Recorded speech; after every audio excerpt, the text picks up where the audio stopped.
The reality is, we've all done it. Stayed up late at night watching a Netflix true crime documentary, or listening to an unsolved case on a podcast on the way to work, or even sending your friend a viral TikTok about a famous serial killer. The truth is, true crime is everywhere right now. With an article by Edison Research in 2024 stating that 84% of the US population consume any form of true crime media, I think it's safe to say that the true crime genre has become one of the biggest in the world in the entertainment industry. But that sentence seems slightly unsettling, because what we're consuming isn't fiction, it's not storytelling, it's real people with real families, real trauma, and the more popular true crime becomes, I think it's easier to forget that. Where true crime was once a space for investigative journalism, public awareness, and in some cases justice, it has now been turned into some sort of billion-dollar business, and true crime isn't just storytelling anymore, it's for content purposes.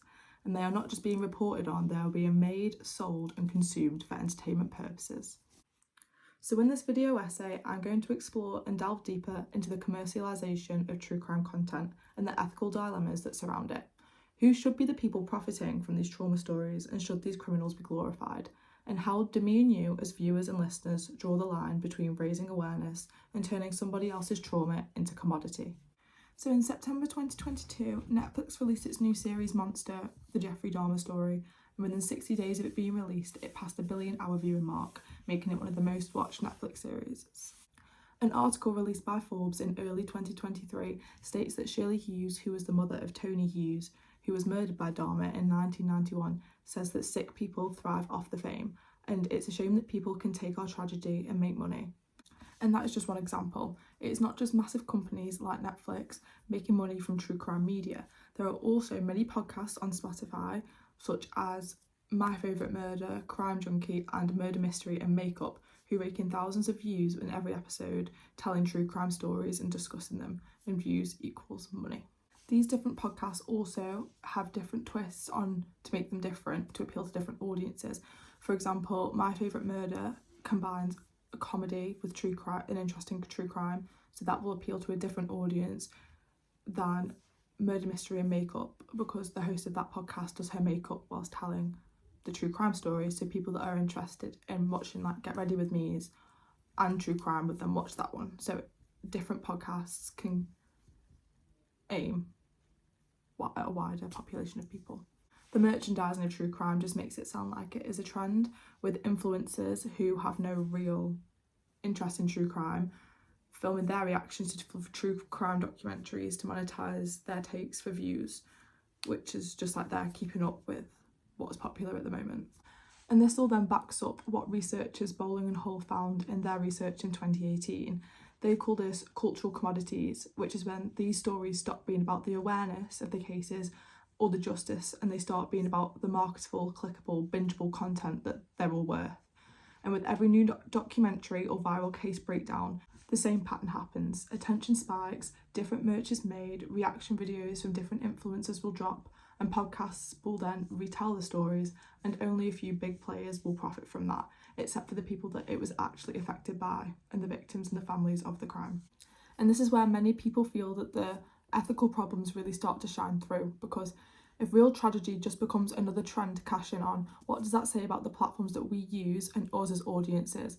We are then more passive and just consume whatever, and who profits from these stories and at whose expenses? So with all this profit being made, it's an important question to ask: what happens to the people at the centre of these stories, the victims and the families? Do they just get cast away? Do they get involved with the production? What goes on with that? So in many cases, they are completely left out of the process, or they find themselves reliving their worst moments for the sake of other people's entertainment and their pay slips. A really clear example of this is the coverage of Gabby Petito's disappearance in 2021. Almost overnight, her disappearance and her case exploded onto social media. I remember seeing this myself over TikTok, YouTube, Instagram. Thousands of people shared conspiracy theories, filmed themselves reacting to the police body cam footage, and dissected Gabby's personal life. Many of those creators profited through doing so, with ad revenue, affiliate links, and boosted followers from her disappearance alone. Meanwhile, Gabby's family was sat at home, also being scrutinised in this content as they were all being judged with unimaginable grief, watching strangers turn their daughter's story into viral content for everyone to see. This then raises serious ethical questions. Is it right to profit from someone else's trauma? Is it okay for creators to use images of the victims and have the details on their life without their consent, just for the purpose of entertainment? Academic researchers Yardley, Wilson and Kennedy argued in 2017 that modern true crime media removes the victims from the narrative completely, with the focus being on the criminal. The victims get reduced to names, images or background characters, while the focus is purely on the criminal or on the viral speculation. It's a form of digital erasure. And in a society like today, our culture is obsessed with content, and everyone is always just absorbing different kinds of content. So it's certainly easy for real people's trauma to become just another trend to binge and a mystery for everyone to solve, as if it's not a real thing that's happened. And it's just something, if you see it on your phone, it's not like it's happened in real life. I feel like that's how people view it. So this then leads on to digital platforms and how their algorithms fuel this cycle, and the way these stories spread so quickly and so rapidly with different Chinese whispers almost. Social media algorithms are designed to push whatever content keeps people watching and absorbing, and true crime, with its shocking headlines, narratives, thumbnails, cliffhangers and emotional drama, performs incredibly well in this system.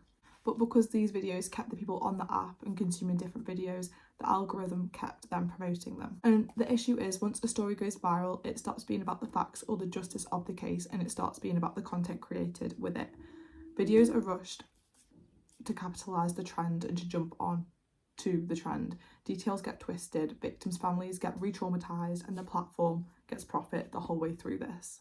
And so when digital spaces turn tragedy into profitable content, it brings up the question, at what point are we complicit in that process by being consumers again?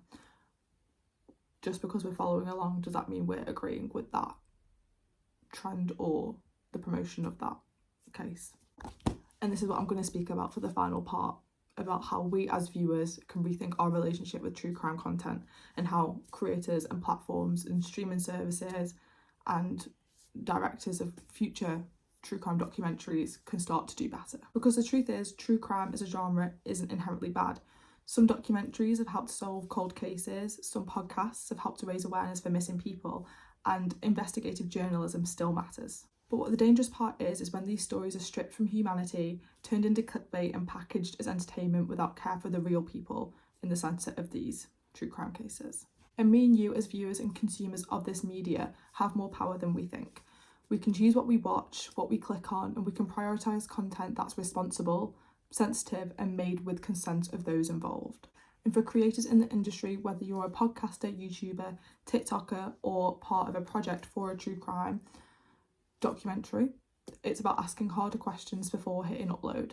Is this my story to tell? Can the story cause harm? And have I respected the people that I am discussing?